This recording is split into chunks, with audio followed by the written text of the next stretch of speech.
le monde se fixe des objectifs. Oui, début d'année, je vais arrêter de boire l'alcool. Début d'année, je vais arrêter d'aller en boîte.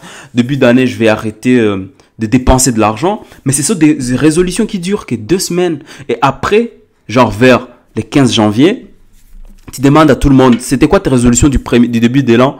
Ils ont tous oublié. Ils ont continué leur routine. Parce que nous, les hommes, nous avons été conditionnés à toujours trouver un confort. En fait, nous sommes...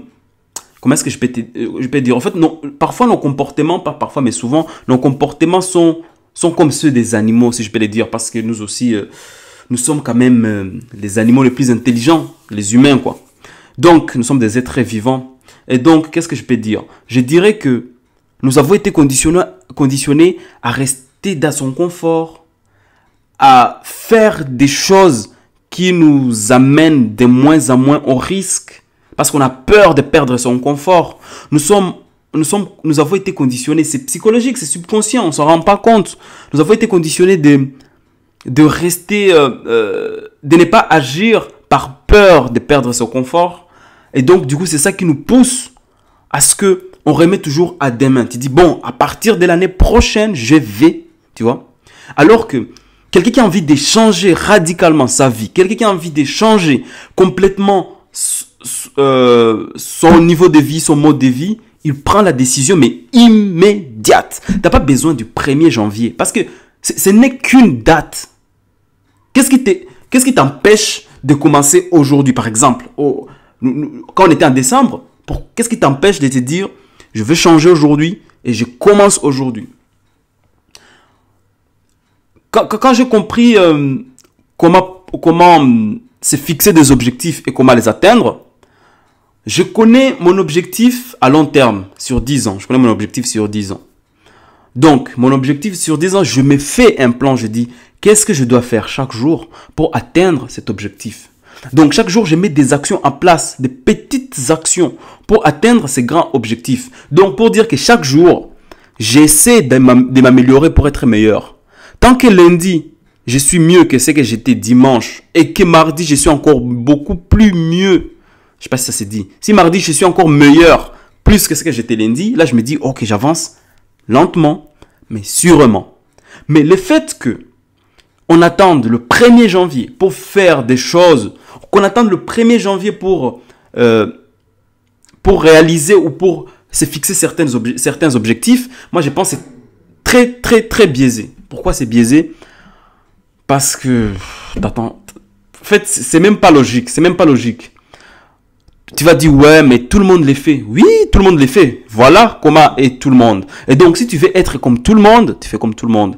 Mais si tu veux être exceptionnel, tu es obligé de faire de ta façon. Tu n'es pas obligé de dire, ouais, comme tout le monde prend des objectifs, des résolutions au 1er janvier, moi aussi je vais faire pareil. Non. Si aujourd'hui, tu veux faire quelque chose, mais tu le fais. Comment on dit à Lingala, moninga nanga, tika bilobaloba, salakasi. Pour dire, mon ami, arrête de parler. Commence par agir. Fais-le. C'est ça le truc.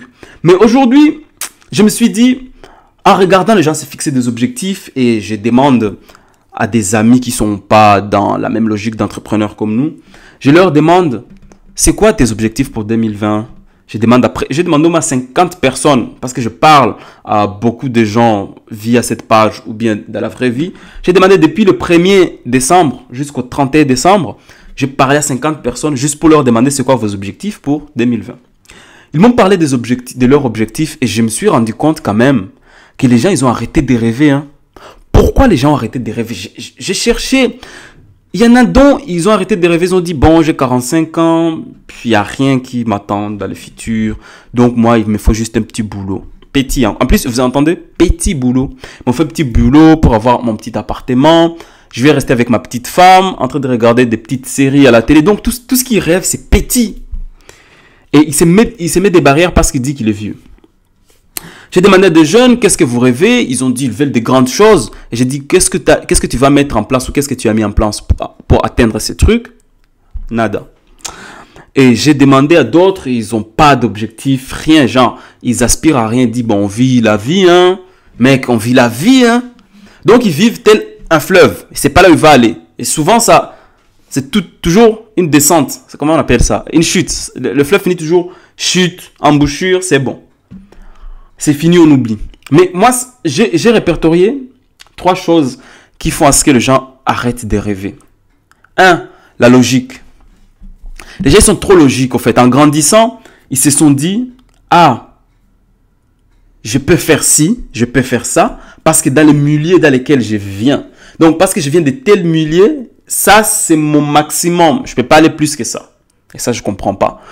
Il faut aller au-delà de la logique. Tu t'es dit, on a été conditionné, on a grandi dans cette situation, mais moi, je ne veux pas de ça. Je vais aller plus que ça. Je vais être la personne qui va changer la destinée. Je vais être la personne qui va changer le destin de ma famille et de tous mes proches. Parce que si tu t'arrêtes à un petit truc, tu ne vas rien changer dans ta communauté, tu ne vas rien changer pour tes proches.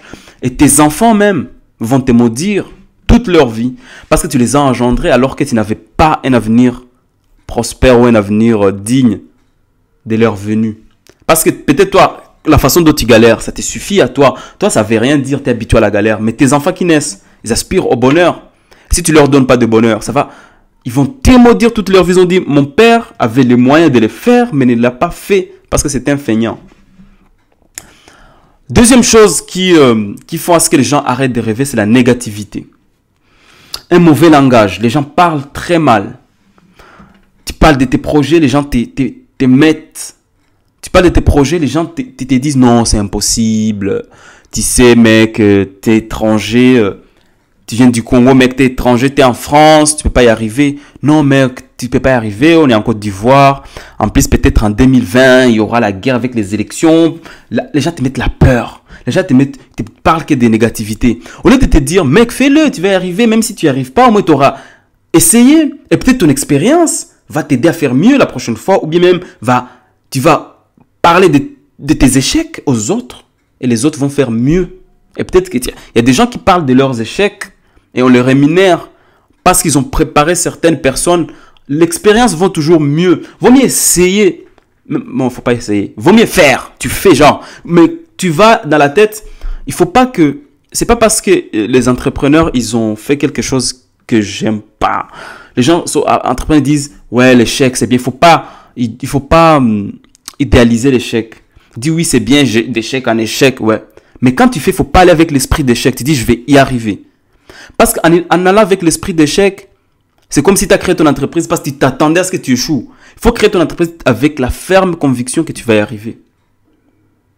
L'échec fait partie du parcours, mais tu échoues que quand tu as tout lâché. Mais moi, je pense que quand tu persévères, c'est pas que tu échoues. Hein.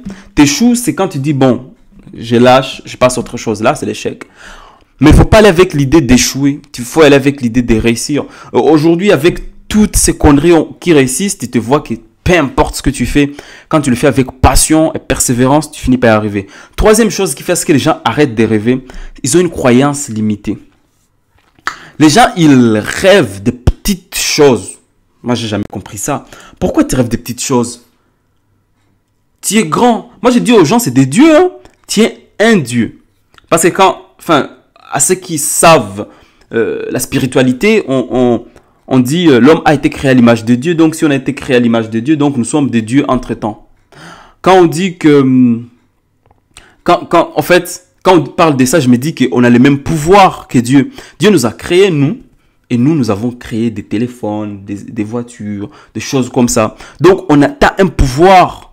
Donc, il ne faut pas avoir une croyance limitée. Tu peux faire des choses dont tu ne t'attendais pas. Mais pour faire des choses comme ça, il faut avoir... Pour faire des choses dont tu ne t'attends pas, il faut avoir la capacité de croire en toi et avoir une vision trop grande. Et ta vision, tu la détermines. Ta vision, elle devient réelle que quand tu as une action derrière, quand tu as un plan. Ça, je ne le répéterai jamais assez parce que je me dis que une personne qui a des objectifs mais n'a pas de plan, ces objectifs deviennent des souhaits. J'aimerais faire ça. Mais quels sont tes objectifs? On s'en fout que tu veuilles faire des choses. Nous, on veut voir tes objectifs. Et quelles sont les choses que tu vas mettre en place? Ou quelles sont les actions déjà mises en place pour que tu atteignes ces choses? Et ça ne commence pas par grand chose. C'est juste un pas. C'est juste un pas qui c'est juste un pas qui freine ta réussite. Tu veux faire des choses, il faut faire une fois, 2 fois, 3 fois, et ça devient une habitude et tu vas pas te fatiguer parce que c'est quelque chose que tu aimes. C'est quelque chose qui va te servir pour atteindre tout ce dont tu as besoin, dont tu as envie d'avoir. Et donc, moi ce que je vais dire, il faut continuer à écouter, à aimer.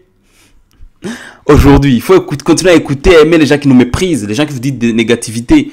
Écoutez, mais sans trop les penser. Écoutez-les et rigolez. Mais faites des choses qui vont leur montrer que réellement, vous n'aviez pas besoin de leurs conseils et que vous croyez en vous. La seule façon de ces... Qu'est-ce que je peux les dire là? La seule façon de prouver au monde que vous avez toujours raison, c'est de réussir. La seule vengeance qui peut exister sur cette terre, c'est la réussite. Donc, si quelqu'un te fait du mal, laisse-le. Si ton patron t'a viré, que tu penses qu'il n'avait pas le droit, c'est pas grave. Maintenant, tu dois travailler fort pour toi-même pour que tu puisses réussir. Et la meilleure des vengeances qui puisse exister, c'est la réussite. Toutes tes petites filles qui t'ont dit non, laisse. Les jours où tu vas réussir, elles vont regretter. C'est toujours comme ça. Et alors donc, du coup, pour il faut pas faire des choses par vengeance. Tu fais des choses pour toi-même d'abord. Et après, d'autres choses découlent. Et donc, voilà. Même si tu es malade, il faut te battre. Il faut avoir un mental de gagnant. 2019, on a trop parlé. On a trop parlé. On a trop écrit. On a trop parlé. On a trop lu. Maintenant, je veux que chacun d'entre vous, là, qui me suivez, je veux que vous tous, vous puissiez mettre en place quelque chose en 2020. Parce que cette année, nous allons choisir minimum 100 personnes, des gens qui ont atteint leur objectif, et on va faire quelque chose de concret. Aujourd'hui, nous ne sommes pas seulement une simple page, on est une armée de grandes personnes. Nous sommes une armée de grands entrepreneurs. Nous sommes une armée de gens qui veulent faire de grandes choses. Et donc, de ces faits, on va choisir seulement 100 personnes, des gens qui ont atteint leur objectif, des grands travailleurs, et ensemble, on va faire une bonne corporation. Est-ce que je peux spoiler les trucs ou pas? On va mettre ensemble quelque chose. Je vais spoiler parce que c'est très très important. On va choisir 100 personnes minimum. On va mettre en place quelque chose de grand. À travers des opportunités d'affaires, que ce soit en immobilier, que ce soit dans le monde des finances, surtout en immobilier, on pourra mettre des choses en place. Mais ça, on peut le faire que quand cette année 2020, ensemble, on voit que que les gens ont été très disciplinés, ils ont atteint leur objectif. Et maintenant, là, on pourra discuter de business, de partenaire à partenaire, si vous voyez ce que je vais dire. Donc voilà, 2020, c'est une année qui commence très bien. Continuons comme ça. Pour ceux qui se sont fixés des objectifs depuis septembre, quand j'ai donné les clés pour atteindre ces objectifs, là, vous me suivez et je suis sûr que vous allez atteindre encore beaucoup d'objectifs cette année. Qu'est-ce que je peux dire en plus? Rien de spécial à part vous dire courage, ne lâchez rien. 2020, c'est notre année à nous tous et rien ne peut nous arrêter. Alors, ciao et à très bientôt.